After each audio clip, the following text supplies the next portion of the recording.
أما بعد فأعوذ بالله من الشيطان الرجيم بسم الله الرحمن الرحيم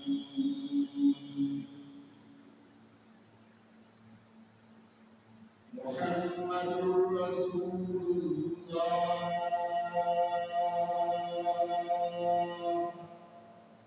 والذين معه أشداء على الكفار رحماء بينهم تراهم ركعا سجدا يبتغون فضلا من الله ورضوانا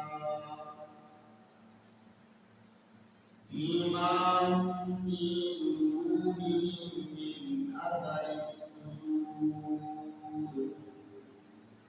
ذلك مثلهم في التوراة والإنجيل والقرآن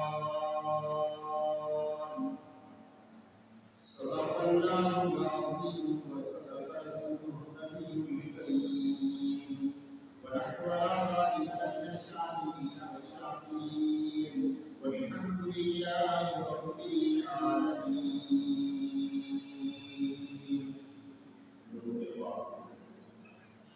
اللهم صل على محمد وعلى آل محمد كما صليت على إبراهيم وعلى آل إبراهيم إنك حميد مجيد. اللهم بارك على محمد وعلى آل محمد كما باركت على إبراهيم وعلى آل إبراهيم إنك حميد مجيد.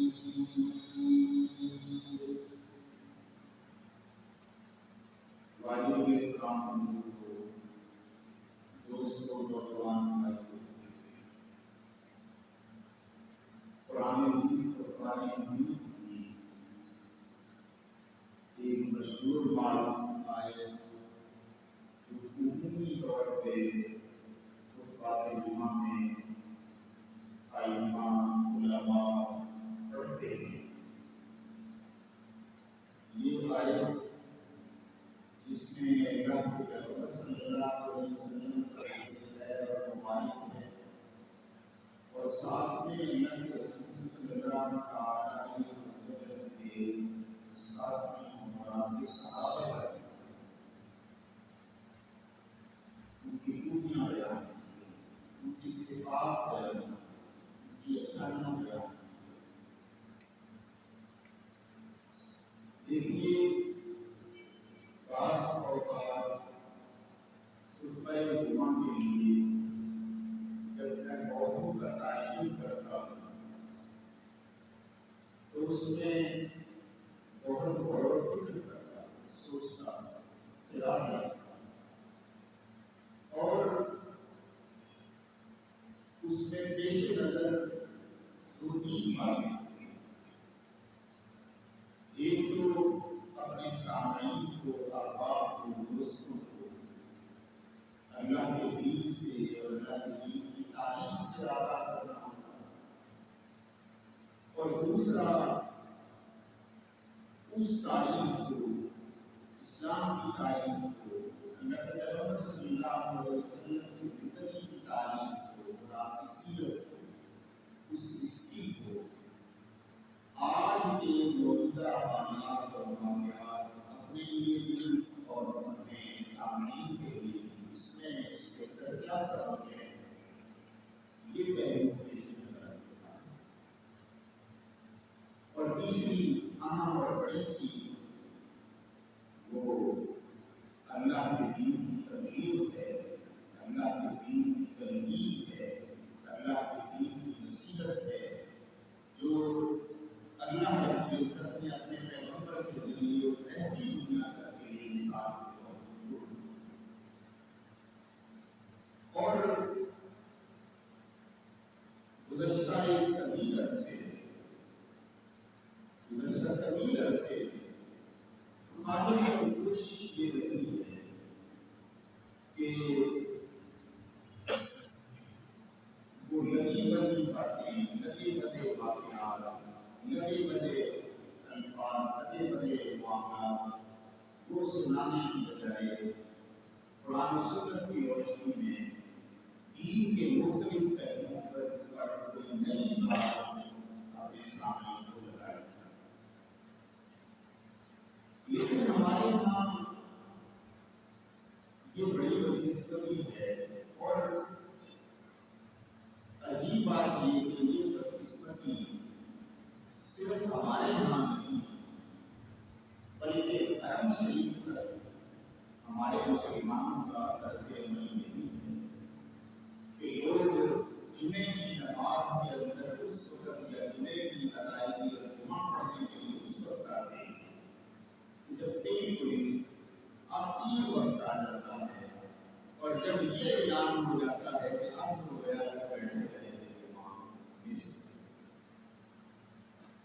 اور اس سے بھی بڑی بدقسمتی، اس سے بھی زیادہ بڑی بدنصیبی وہ ہمارے یہاں ہمارے ماحول میں لوگوں کی ایک تعداد کا سرے سے جمانا ہے. میرے بزرگوں، بھائیوں اور عزیزوں، بہت بڑی تعداد میں لوگوں کی جنہیں جمعے جیسی اس عظیم عبادت اور اس جمعے جیسے عظیم الشان دن کے حوالے سے مجھے احساس نہیں ہے. وہ اسے ایک خانہ کوئی سمجھتے ہوں، وہ اسے ایک فارمیلٹی سمجھتے ہوں اور نہ ان کے ذہنوں کے اندر یہ بات ہوتی ہے کہ جمعے کے دن کے تقاضے کیا ہیں، ان تقاضوں کا خیال رکھ کے اپنے آپ کو جمعے کے لیے تیار کیا جائے. اور نہ انہیں یہ احساس ہوتا ہے کہ جمعے کی ادائیگی کا اجر و ثواب کتنا بڑا ہے، اور نہ انہیں یہ احساس ہوتا ہے کہ جو جمعے کے فوائد اور ثمرات اللہ اور اللہ کے رسول صلی اللہ علیہ وسلم نے بتائے ہیں، ہم اگر دوسرے مسلمانوں کے ساتھ جا کے ملیں گے، جمعہ پڑھیں گے، بیٹھیں گے، ادا کریں گے، اس کا ہماری شخصیت پر، ہماری روح پر، ہمارے مزاج پر، ہماری عادات پر، ہمارے رویے پر اس کا کیا اثر ہے. اور بدقسمتی سے ہمارے مسلمانوں کے مردوں کو سفر میں دیکھ لیجیے، سفر میں دیکھ لیجیے، بازاروں اور منڈیوں میں دیکھ لیجیے، ہسپتالوں اور تعلیمی اداروں کے اندر دیکھ لیجیے، یا اور دنیا کے دھندوں کے اندر پڑے ہوئے آپ اندازہ لگائیے کتنی بڑی تعداد ہے انسانوں کی جو یہ گھنٹہ ڈیڑھ گھنٹہ وہ اپنی زندگی میں سے نکالنے کے لیے تیار ہے. اور میں کہا کرتا ہوں کہ جب بندہ مسجد میں نہیں آئے گا، جب بندہ آ کے دین کی تعلیمات ہی نہیں سنے گا، جب بندہ دین کے آداب ہی نہیں سنے گا، تو پھر اس کی زندگی کے اندر دین داخل کیسے ہے؟ اسے معلوم ہی نہ ہو کہ دین کے ابتدائی اور بنیادی مطالبات بندے کے ساتھ کیا ہے. اور زندگی کے مختلف کاموں کے اندر اللہ رب العزت نے یا اللہ کے پیغمبر صلی اللہ علیہ وسلم نے ہدایات کیا دی، یہ ہدایات کا ہمیں پتہ کہاں سے چلنا تھا؟ یہ ہدایات کا پتہ ہمیں مسجد سے ہے. اللہ کے دین کی بات سنتے چلنا، بدقسمتی سے اس سے ہم بے خبر ہو گئے، اس کو ہم نے اہمیت نہیں دی، اور نہ ہم خود کوشش کرتے ہوئے. میں آپ حضرات کے بیٹھے ہوئے کی بات نہیں کر رہا، آپ کو یقیناً تشریف لائے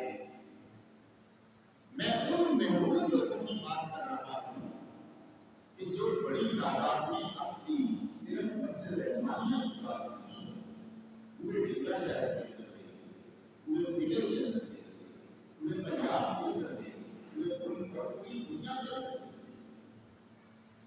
کتنا بڑا طبقہ ہے جو جمعے جیسی اس عظیم الشان نعمت سے ہے۔ دیکھیے، جمعہ جلسہ نہیں ہے، ایک جلسہ ہو رہا ہے، اس میں کسی کی مرضی ہے آ جائے، کسی کی مرضی ہے نہ آئے، یہ جلسہ نہیں ہے، یہ ریلی نہیں ہے، یہ کوئی احتجاجی پروگرام نہیں ہے کہ جس میں آ کے کچھ لوگوں نے اپنے مطالبات کے حق میں نعرے لگانے ہیں، نہیں، بلکہ یہ ہفتے کے 7 دنوں میں اللہ رب العزت کی طرف سے مقرر کردہ اپنے پیغمبر صلی اللہ علیہ وسلم کو دیا گیا وہ دن ہے جو سید الایام کہلاتا ہے۔ سید الایام، سارے دنوں کا سردار۔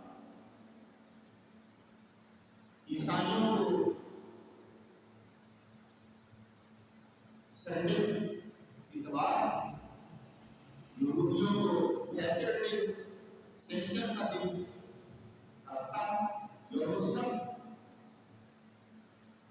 تو ایمان والوں کو، مسلمانوں کو ہفتہ اتوار سوموار نہیں دیا گیا، سوموار نہیں دیا گیا، حالانکہ مشہور روایات کے مطابق اللہ کے پیغمبر صلی اللہ علیہ وسلم کا جو یوم پیدائش ہے وہ پیر کا دن ہے، سوموار کا دن ہے۔ اس دن کو مسلمانوں کے لیے سید الایام نہیں بنایا گیا۔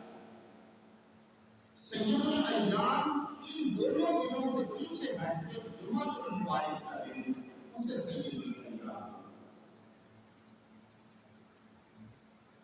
بھی ہو سکتا تھا کہ یہ خوش نصیبی ہوتی کہ مسلمان اس دن اللہ کے رسول پیدا ہوئے تو ہفتے میں جب بھی یہ دن آتا تو اس دن کو منایا جاتا، لیکن نہیں، نہ یہ کوئی جلسہ ہے، نہ یہ ریلی ہے، نہ یہ کوئی احتجاجی پروگرام ہے، نہ یہ کوئی گھٹنا ہے، یہ اللہ رب العزت کی عبادت کا اللہ رب العزت کی طرف سے جاری کردہ حکم ہے۔ یا ایھا الذین آمنوا اذا نودی للصلاۃ من یوم الجمعہ، جب تمہیں پکارا جائے جمعہ کے دن، جمعہ کی نماز کی ادائیگی، تو فاسعوا الی ذکر اللہ، اپنے دل کی کوشش کے ساتھ، اپنے جسمانی چستی اور پھرتی کے ساتھ، باقاعدہ ذہن بنا کر کہ میں اللہ کے گھر میں اللہ کی عبادت کرنے، اللہ کے پیغمبر صلی اللہ علیہ وسلم کی سنت ادا کرنے اور دین سیکھنے، دین کی کچھ معلومات لینے، دین کے کچھ آداب سیکھنے کے لیے میں اپنا یہ وقت، قیمتی وقت یہ گزارنے لگا۔ لیکن ہمارے دیکھنے میں میں کہا کرتا ہوں، تجزیہ کیا کرتا ہوں کہ سال ہا سال کی ایک مشق ہے، سال ہا سال کی ایک مشق ہے، جس میں میں یہاں ممبر پہ بیٹھ کے آنے والے لوگوں کا مشاہدہ کر رہا ہوں۔ آپ کا رخ تو میری طرف ہوتا ہے، لیکن میرا رخ جہاں آپ کی طرف ہوتا ہے وہاں سامنے دروازے کی طرف، تو میں پوری ذمہ داری کے ساتھ بتا رہا ہوں کہ لوگوں کی ایک بڑی تعداد ہے کہ جنہوں نے اپنے ذہن کے اندر یہ وقت طے کیا ہوا ہے، اور وہ ایک دن کی بات نہیں ہے کہ چلے اس دن ایسا ہو گیا، سال ہا سال کا ایک طویل سلسلہ ہے کہ وہ عین اسی وقت میں جمعے کے اندر شرکت کرتے ہیں۔ اور میں اس سے اگلی بات میں آپ کو بتاؤں کہ بعض احباب تو ایسے ہیں کہ انہیں یہ سرے سے احساس ہی نہیں ہے کہ احناف کے نزدیک یہ جو عربی خطبہ ہے اسے خطبہ تین کہا گیا ہے، دو خطبے۔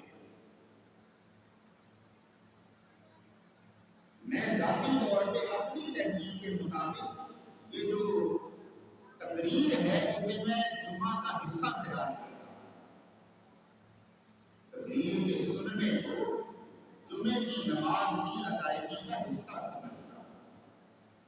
یہ خالی و خطبتین جو ہیں دونوں وہ سن لینے سے وہ اس فرض کی ادائیگی کی روح جو ہے وہ پوری نہیں ہوتی۔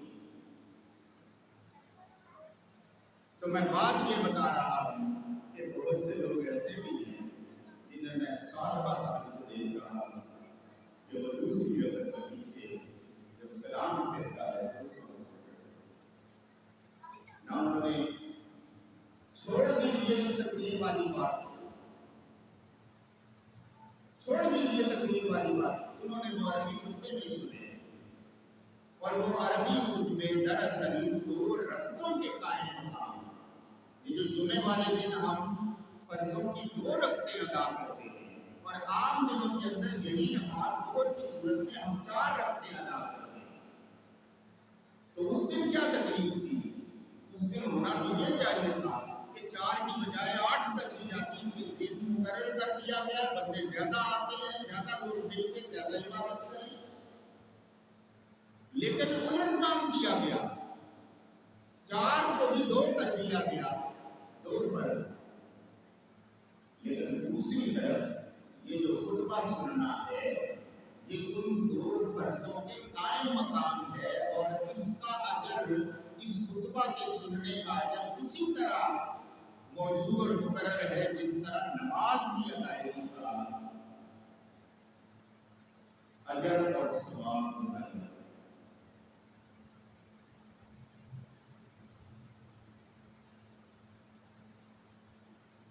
ہمارے ہاں میں پہلے اور مرتبہ یہ توجہ دلاتا ہوں کہ خدا کے لیے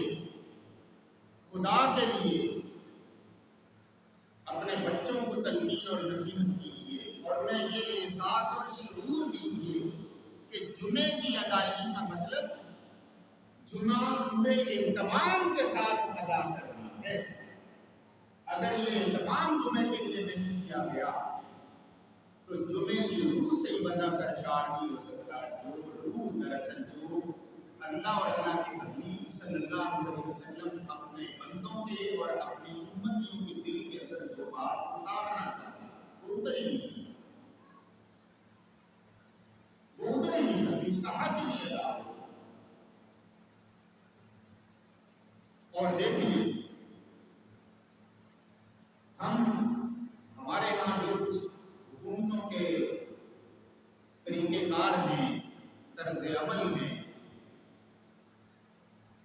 اس پہ ہم بہت مرتبہ گفتگو کرتے ہیں اور جو کچھ کو کرتے ہیں اس پہ بہت مرتبہ تجزیے کرتے ہیں، لیکن سوال یہ ہے کہ جمعہ والے دن کس بندے کو حکومت کے کس کام نے روکا ہے کہ وہ اہتمام کر کے جمعے کی نماز کی ادائیگی کے لیے مسجد میں آئے؟ اور پھر دیکھیے مسجد کے آداب کیا، کہاں سے سیکھیں گے؟ کون بتائے گا؟ کہاں سے پتہ چلے گا؟ کیسے پتہ چلے گا؟ یہاں کوئی بندہ، کوئی بچہ ادھر سے ادھر دوڑ رہا ہے، کسی دوسرے بچے کے پیچھے لگا ہوا ہے، تو ہم میں سے کوئی ایک آدمی زیادہ کرے گا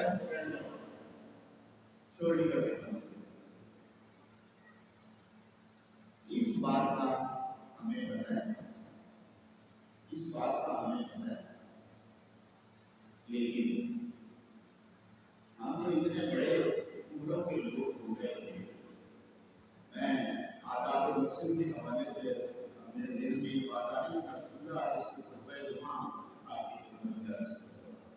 لیکن 2 باتوں کی طرف توجہ دینا کہ ہم میں سے کتنے لوگ ہیں کہ جو جمعہ کی ادائیگی کے لیے بر وقت آ کے جمعہ والے دن تحیت المسجد ادا کرتے ہیں. تحیت المسجد، تحیہ کا مطلب کیا ہے؟ تحیہ کا مطلب ہے خوش آمدید کہنا، یا کوئی خوش آمدید کہہ رہا ہے تو اس کا جواب دینا. مسجد نے آپ کو خوش آمدید کہا، آپ کیا جواب دیں؟ مسجد نے اپنے دروازے آپ کے لیے کھولے، آپ کیا جواب دیں؟ تو یہ جو کوئی نہ کوئی عبادت کا کام کرنا، یہ تحیت المسجد ہے. تو جناب جب آنے والا آدمی اپنے وقت کے مطابق آئے گا ہی اس وقت جب میلہ بچھڑ چکا ہے، جب بات ختم ہو چکی ہے، جب معاملہ لپیٹ دیا گیا ہے، اب وہ آئے گا تو وہ دین کہاں سیکھے گا؟ دین کے آداب کیسے سیکھے گا؟ اور کتنی ہی باتیں ہیں، کتنے ہی موضوعات ہیں جو بیان کرنے والے لوگوں کے علم میں لانے والے، لوگوں کو بنیادی معلومات کو بتانے اور دین کی خلاف ورزی چل رہی ہے.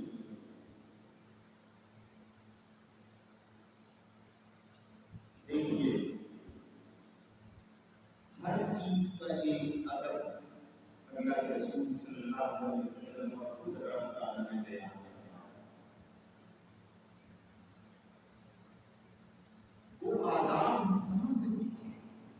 وہ آداب دراصل معلم نے سکھائے، مدرس نے سکھائے. ہمارے ہاں دراصل کلچر ہی خراب ہو گیا. ہمارے ہاں جمعے کا کلچر ہی برباد ہو گیا ہے. جمعہ تو بہت عظیم الشان دن تھا. جمعے کی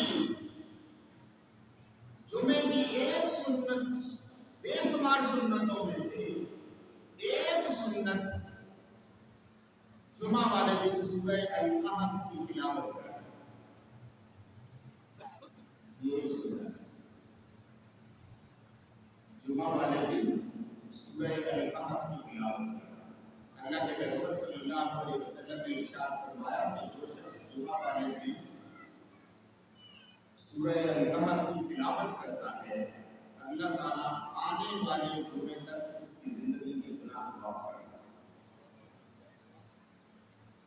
گناہوں سے اچھا، اس جمعہ کے لیے پاکیزگی کا عمل کرنا، پاکیزگی کا عمل کرنا، اور یہ پاکیزگی سر کے باڈی سے لے کے ان کی ناک تک.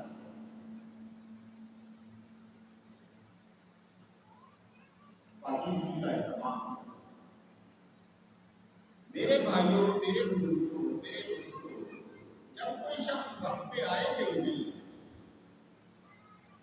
کیسے پتہ چلے؟ میں عرض کر رہا ہوں ہمارے یہاں کلچر خراب ہو گیا. اس کلچر کی خرابی کے اندر سب سے پہلی خرابی اور بربادی تو یہ آئی کہ ہمارے لوگوں کو اس جمعے کی اہمیت کا احساس نہیں تھا. اس کا نتیجہ کیا ہے؟ اس کا نتیجہ یہ ہے کہ وہ بالکل آخر میں جا کے بس جمعے کی دھن پکڑتے ہیں، جمعے کی خوشل پکڑتے ہیں، جمعہ کو ادا نہیں کرتے. نہ جمعے کی ادائیگی کا ان کے اوپر کوئی اثر رہتا ہے، نہ جمعے کے فضائل انہیں حاصل ہو سکتے، نہ جمعے کی تربیت انہیں حاصل ہو سکتی. جمعے کی تربیت صرف اور صرف اس شخص کو حاصل ہوگی کہ جو آ کے وقت سے پہلے یہاں بیٹھے گا، تحیت المسجد ادا کرے گا، اور دل کے اندر یہ نیت لے کے آئے گا کہ میں نے دین کی کوئی بات سیکھی. دین سیکھنا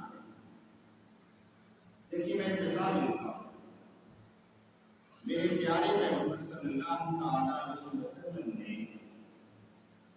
حدیث پاک کے اندر مرتے ہوئے کے آداب بتائے. بندہ فوت ہو رہا ہے بندہ، اس کے آداب، اس کے آداب میں سے ایک بات کیا بتایا؟ یہ فرمایا وہ شخص فوت ہو رہا اور جان انہی کے عالم میں ہے تو تم اس کے پاس کھڑے ہو کے یا تو سورہ یاسین پڑھو کہ اللہ نے اگر اس کو آسانی دینی ہو تو وہ آسانی دے دے، یعنی اگر شفا دینی ہے، تکلیف ہو رہی ہے، اس تکلیف سے نجات عطا کر کے شفا عطا فرما، اور اگر خدا نہ خواستہ اس کی موت کا وقت آ گیا ہے تو پھر آسانی کے ساتھ اس کی جان نکل جائے. یہ فائدہ ہے سورہ یاسین کے پڑھنے. دوسرا تلقین اور نصیحت کیا کی گئی کہ مرنے والے کو نہ کہو کہ تو کلمہ پڑھ، بلکہ تو بلند آواز سے کلمہ پڑھ. اشہد ان لا الہ الا اللہ واشہد ان محمدا عبدہ ورسولہ. اشہد ان لا الہ الا اللہ وحدہ لا شریک لہ واشہد ان محمدا عبدہ ورسولہ. اس کے پاس پڑھ، اسے تلقین نہ کرو. وعدہ و تکلیف کے اندر کوئی کفر یا جملہ اس کے منہ سے صادر ہو جائے، اتنی تکلیف میں ہے. یہ آداب بتائے گا. فوت ہو گیا، اب فوت ہو گیا ہے تو اللہ کا دین یہ کہتا ہے کہ بندے فوت شدہ کا بھی اکرام کرنا ہے، اسے دیکھ کر نہیں کرنا. یہ سمجھ جاؤ کہ مر کر چل رہی ہے، اسے ناپاک اور نجاست میں مبتلا نہیں کرنا. زندگی اس کی نکل گئی، پیلا نکل گئی، اب کرو نہیں. فوت ہوا ہے تو تنقید اور نصیحت یہ فرمائی کہ اس کا رخ پھیر دے، منہ اس کا قبلے کر، منہ اس کا قبلے کر. دوسرا اس کے پاؤں کے ناخن یہ انگوٹھے بند. کیوں بتایا گیا؟ اس لیے بتایا گیا کہ یہ پاؤں کے انگوٹھے اگر نہیں باندھیں گے تو ممکن یہ ہے کہ ٹانگیں کوئی بندہ صحیح کرنا بھول جائے تو وہاں اکڑ جائیں گے، اور اگر پھیلی ہوئی تھی تو وہ اکڑ کے مزید تن جائیں گی، کھڑی ہو جائیں گی اور گردے کی لہر خراب ہو جائے، برا لگے گا. اس لیے تلقین اور نصیحت کیا کی گئی؟ اس کی پاؤں باندھ وہ اس کا وعدہ ہے تاکہ وہ کھلا ہوا اکڑ نہ جائے، کھلا ہوا وہ بدزیر لگتا ہے، بدسورت لگتا ہے. ہمارے یہاں محاورہ ہے ادھر منہ کھولے، یہ کیوں بول رہے؟ دراصل یہ عدم حسن کی علامت ہے.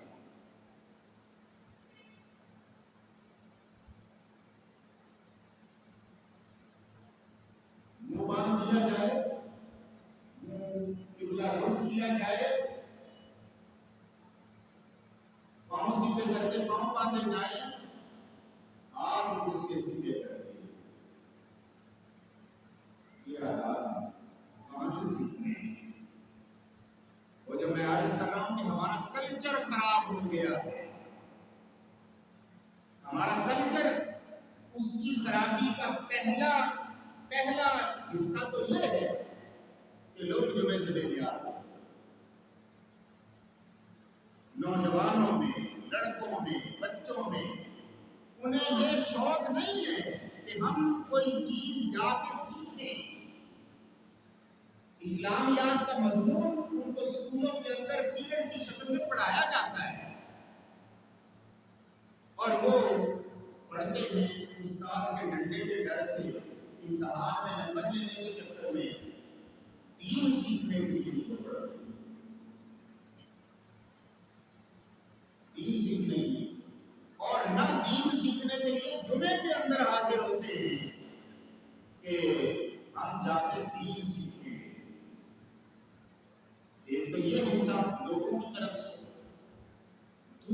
اگلا کام یہ ہوا کہ خود ہمارے مدرس، ہمارے معلم، ہمارے مربی، ہمارے واعظ، ہمارے خطیب، ان کو بھی پتہ نہیں رہا کہ دراصل میرے ذمے کس نوعیت کا فرض ہے. انہوں نے بھی نہیں سمجھا، وہ بھی اس بات سے خالی ہو گئے کہ میری ذمہ داری کیا ہے.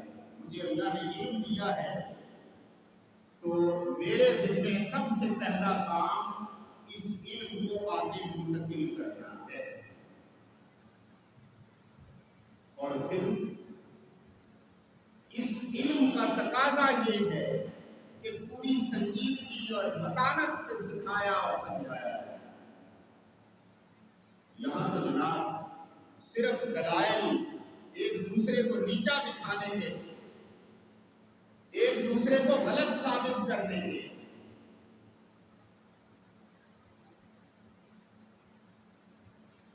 اور اس میں سارا زور لگایا جاتا ہے.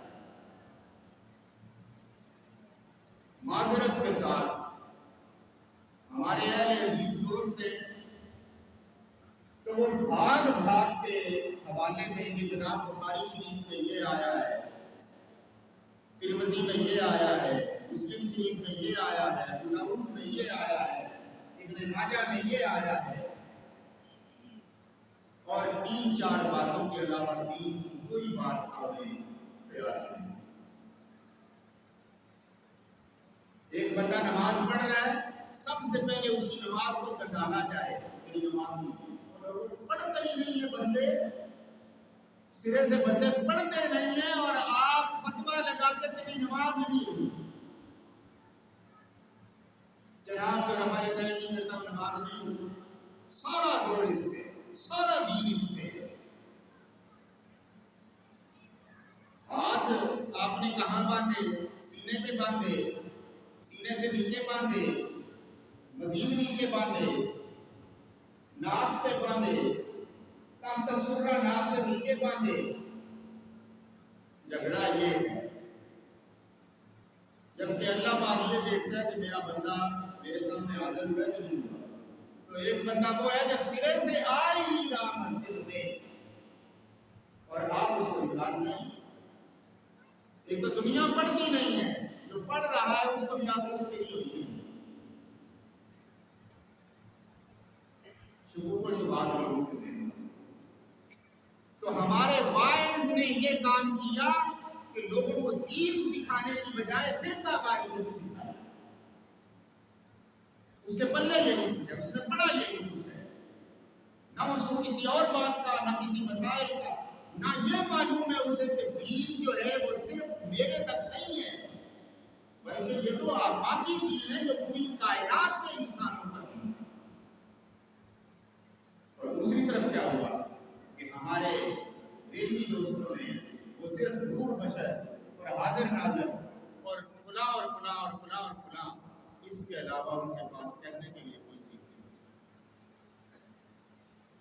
جو دین کے مقتضیات تھے، جو دین سیکھنا تھا. کیا ہوا اسے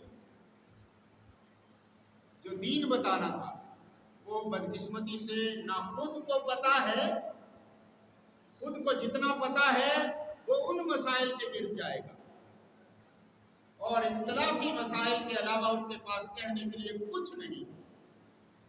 نہ وہ دنیا کا کوئی علم رکھتے ہیں اور نہ وہ دین کے باقی شعبہ جات کے حوالے سے لوگوں کے اندر آگاہی اور شعور وقت دیتے ہیں. صرف فرقہ واریت، وہ جو اخلاص اور للہیت تھی، وہ جو اعمال کی ترتیب تھی، وہ جو حسن گفتگو کے ساتھ اپنی بات کو لوگوں کے سینوں میں اتارنا تھا. چیلنج کرتے، انعام دیتے، مناظروں کے چیلنج دیتے، ایک دوسرے کو. وہ یہ نہیں دیکھتے کہ آپ ہاتھ باندھنے پہ مباحثہ مناظرہ کر رہے ہیں اور غیر مسلم جو ہے وہ آپ کے ہاتھ کاٹ رہے ہیں. تو جناب علی ہمارا کلچر خراب ہوا جمعے کا. نہ پڑھنے والوں کو یہ احساس رہا جمعہ ادا کرنے والوں کو، اور نہ پڑھانے والوں کو بدقسمتی سے احساس رہا. انہوں نے بھی یہ تھوڑی دیر کی ڈیوٹی سمجھی، تھوڑی دیر کی ذمہ داری سمجھی، ادا کی، کچھ ادھر ادھر کی ماری، کچھ کلام سنایا. بلے شاہ کا کی میاں محمد بخش صاحب، میں نفی نہیں کر رہا، اس میں بہت بعض میں خود شاعری سے دلچسپی رکھنے والا اور محبت کرنے والا آدمی ہوں، ہزاروں اشعار الحمدللہ مجھے یاد ہے. لیکن آپ اپنے جمعے کو اس طرح گزاریں اور یہ چیز لوگوں کو دکھائیں اور لوگ بھی تالیاں بجائیں اور ہاں ہاں کریں اور سبحان اللہ بابو بھی تالیاں کریں، اپنی بابا صرف یہ کام، تو اس کا نام جمعہ نہیں ہے. خدارا اپنے گھروں کے اندر تلقین کیجیے. اور میں کہوں گا کہ اپنی خواتین کو موقع دیجیے کہ وہ آئیں اور اللہ کا دین سیکھیں پورے پردے کے ساتھ، پورے اہتمام کے ساتھ. لیکن ہم نے تو اکٹھے کر کے سارے کام جمعے والے دن کے لیے مختص کر دیے ہیں کہ کھانے پینے بھی اسپیشل جمعے کو بنیں گے، کہیں جانے کا پکنک کا پروگرام ہے تو جمعے کو بنے گا، کسی کے ہاں جانا ہے تو جمعے کو پروگرام بنے گا. ہم نے اس جمعے کے روح کو خراب کیا. اور اللہ کے رسول صلی اللہ علیہ وسلم کی حدیث سنا کے بعد ختم کر رہا ہوں. آپ صلی اللہ علیہ وسلم نے ارشاد فرمایا کہ قیامت کے وقت، قیامت کے دن تک جو تبدیلیاں لوگوں کے اندر آئیں گی، ان میں سے ایک تبدیلی یہ ہوگی کہ لوگوں کی عبادت گاہیں ویران ہو جائیں، جمعے ویران ہو جائیں، مسجدیں ویران ہو جائیں. قیامت کی نشانیوں میں سے نشانی ہے. اور اس حدیث کا ایک اگلا حصہ بھی ہے، وہ انشاءاللہ میں کسی موقع پر تفصیل سے بیان کروں.